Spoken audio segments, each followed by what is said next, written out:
Welcome to the Rim Break Rodeo. We hope this video helps. In this video, I will show how to make stew tomatoes. Start by selecting ripe tomatoes and removing cores, then chop or crush to the texture you prefer and set aside. Warm oil and gently sauté onions and garlic until translucent, then add tomatoes, herbs, and salt. Simmer gently until the sauce thickens and flavors meld, tasting and adjusting seasoning before using as a base or serving with your meal. Begin by heating oil over medium heat and slowly softening onions and garlic to release flavor without browning. Add chopped or crushed tomatoes along with bay leaf, oregano, and a pinch of salt, then reduce to a low simmer.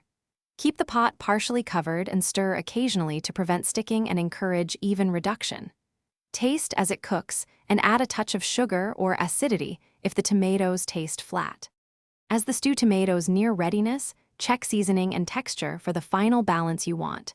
If the sauce is too acidic, stir in a small pinch of sugar or a splash of vinegar if it needs brightness instead. For a thicker stew, simmer uncovered until reduced. For thinner sauce, add a little water or stock. Finish with fresh basil or parsley just before serving for a fresh, vibrant finish to the dish. Thanks for watching. Consider subscribing if we helped you.